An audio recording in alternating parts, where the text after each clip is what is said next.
Welcome to Empowering the Next Generation podcast. I am Helen Veru. This podcast is dedicated to help anyone connected to preteens and teens to give them tools, empower and inspire teachers, high school senior leaders, and parents to build the future leaders of tomorrow. We discuss about controversial and relevant topics related to the world of education, the main problems you are facing, and solutions to help you navigate your journey. We want to make a positive change in education by bringing on experts that will give you a different perspective on how you can solve the hardship you are facing today.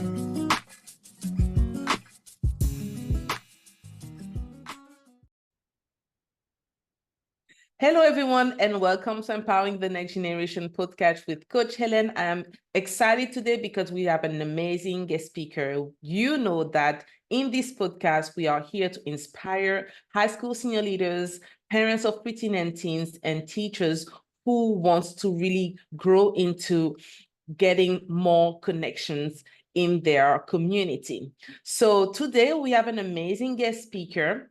Her name is Alvares. She's a parent coach of the Masterful Parenting Program, a school counselor, teacher, and a mom of two. With her over 20 years working with families and has a passion to help parents to gain confidence in their parenting. She has had over 15 years working with teens as a high school counselor. She knows what teens need, what they struggle with, and how they think and feel about things. In her Masterful Parenting Program, Anne helps parents just like you to heal from your childhood pain so you can nurture healthy relationships with your children through relational parenting. So if you're interested in learning more about relational parenting, you can connect with Anne. And remember, we are here in the podcast to bring you real issues, give you real solutions, and give you real impact. So welcome Anne on board with us. Hi, Helen. Thank you for having me. I'm so excited. Thank you so much for being here. I know that you're really busy in your journey of entrepreneurship. And really, I want to know, and from everything that I've said, I know that you have a wealth of experience, a wealth of knowledge. So just share with us, why a parent coach? Why are you a parent coach? So I have been a teacher for 20 plus years, and then I've been a school counselor for over 15. And in that time period, I have had hundreds and hundreds, maybe thousands of conversations with kids and their parents. And I'm also a parent of two, and I've been through the teenage years. I have a 24-year-old and a 14-year-old. And they inspired me. This journey has inspired me to like heal from my childhood pain because I came from abuse and trauma, and to not repeat the patterns that I grew up with, so that I could raise my children in a healthy way. And so it has been quite a journey, but it is something I am so passionate about because I figure if I can do it, anybody can do it. They just need some mentoring. Definitely. I totally agree with you. And I love how you actually put your program and under the title of Masterful Parenting. Why Masterful Parenting? Why did you choose those two very impactful words? I think the reason is when we master things, we gain confidence. And we're in the journey of continuing to better ourselves, right? So I liked that idea. I'm also a God person. So I serve my master. And and so the thought came to me, well, this is mission that I have is really um God's purpose for my life. And he is the master. So that is why it's masterful, because it comes from him. I love it. I love your inspiration. I love how you actually talk about your faith because I think it is very important. Even me as a God person as well, it's important that you share with people who you are, your values and your belief. And we know that a lot of parents are really suffering from childhood pain. They are dealing with trauma. And I realize even me in my journey over the years, I've seen that if we want to make a difference in teenagers' life, in preteens' life, in children's life, we need really program like yours to really make a difference in the life of those parents who can help them in their journey and prepare them for their destiny. So I love your passion for what you do because I think it is so necessary. We need a lot of hands in the world in terms of sharing with parents how they can actually bring out the best in their teens. So how do you really help parents of teens? Let's dive a bit deeper. So, what I do is when I'm coaching parents, I get them to tell me what is the issue. And a lot of times it's their child won't do what they say or what they're supposed to do. And this is part of our upbringing, right? In society, we have always been told that we need to take control of our children, that if our children are not controlled, then we're a bad parent, right? And I'm going to say that's actually not healthy. It's actually not healthy to control people. And you don't want your children learning that they need to be controlled. So I listen to their story, what the parents telling me, and I will ask questions. I will say, why is there this need to control? Tell me Mm, about your childhood. What happened in your childhood? And of course, there's like this unveiling of how they grew up, repeating the pattern of their childhood with their own children. And then I will give them tools. I will say, rather than controlling, rather than telling, rather than demanding, what if you focused on the relationship with your child first? What if you asked instead of tell? What if you said, honey, I need help with the dishes. Do you mind helping me? Like that feels good instead of the way maybe we were brought up, which is like, and do the dishes right now, right? mm. Because Yes. that is how I grew up, and it didn't feel good. It didn't feel loving, kind, or cared about. And what we want is we want our children to feel loved, cared about, and that they're part of a family. They're part of this unit, that everybody works together, and that you are their ally. And this is how you do this. You do this when you start focusing on the relationship and not what you're trying to get them to do. That's going to make an impact in their lives.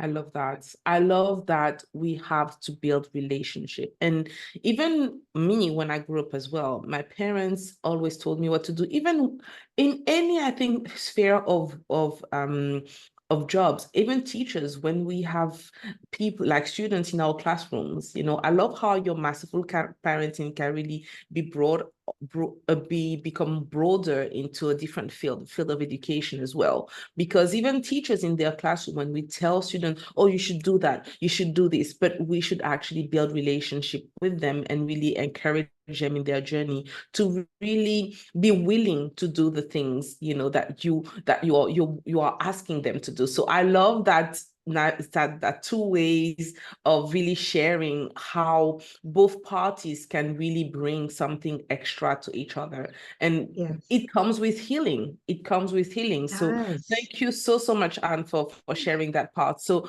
how do parents have, why do parents have challenges with their teens? What do you think it is the main thing, really? Part of it is that in a teenager's development, they are geared for rebellion. They are geared for arguing. This is actually a normal part of teenage development. If you do any research on the teenage brain has a very overactive amygdala. Amygdala is the part of the brain that is for survival, right? So it's heightened emotions. So that's why they get really emotional. Like they will cry easily, they'll get angry, they'll shout. And it's not about you, because this is Mm, the problem that parents have. They make it about them, like, why are they shouting at me? It's not about you. It is about this stage of development that they're going through. It's similar in the toddler years as well. The toddler years are mm, very egocentric, right? But those are the two hardest times in our kids' lives for parenting, is the toddler years and the teenage years. Because the teenage years can also be very me focused. But again, this is coming from this development, this overactive amygdala that is in survival, right? That is what the amygdala is for. It's for survival. So if we can depersonalize that and say, this is a stage my child is going through, and it's not about me. They're not trying to hurt me. They don't mm. hate me, even though they say that. Some still say that, I hate you, right? But they don't mean it. They don't mean their words. This is what's happening with them, that they're having struggles. It's really a difficult time in your child's life, the teenage, because they're trying to work out who they are as people, what they're about. And then they also are in between that stage of adulthood and Mm, childhood. And so they're trying to grow up, but they still need us, right? So that's frustrating for them, I think, because they know that they still need us, but they want to believe that they can do everything themselves and they know everything, but they mm. don't. But you know, this is so interesting what you said, because I believe that we need parents who are more learners, who are willing to really gain strategies on how they can grow and understand the teenagers. Why is there is so many degrees in so many in so many fields, but why nothing about parenting really, where parents really take ownership and realize, okay, I need to learn how to become a better parent. I need to learn how I can strategize to understand my teen. Because I think when you have parents dealing with teenagers at that stage, is not really telling them, as you were saying, what to do. It's really asking them, it's really Mhm, mentoring them. I think we need mhm, to understand the difference between being a dictator parent and a parent who is a mentor. And I think at that stage of their life, they need parents to really model to them skills such as good communication skills. How do you deal with your emotion? It is okay to feel a certain way, but now how do you overcome the crisis? All these skills are so necessary in life, because after you end up having adults who have never dealt with those problems. This is why I think it is so important what you do, so you could parents can understand how they can help their teens to really overcome the communication issues that they mhm. have in their life. Right. So and really, how do parents help their teens develop into purpose and leadership? Well, I think, okay, so the first thing you need to do is you need to recognize when your childhood pain is showing up in your parenting. It will show up in your parenting if you have not healed it. And the way it shows up is you personalize their behavior. You're looking for validation from them. You're looking for them to praise you, or to give you love. You're looking for Wow. things from them because you didn't get it as a kid. So you're looking for Wow. that in other people, right? Or you're overprotective. You don't want them to do things. You're afraid of letting them go, right? Um, these are all signs of, Controlling is a yes, massive one. controlling, telling, nagging. These are all signs you still have this childhood pain. If you get overly emotional about things that are happening to them, like I'll give you an example. I'm working with a parent now, and there's friendship issues, and she gets really emotional about it because in her mind there's this fear that her child is going to have the same experience that she had, which is that she was bullied and she was rejected, right?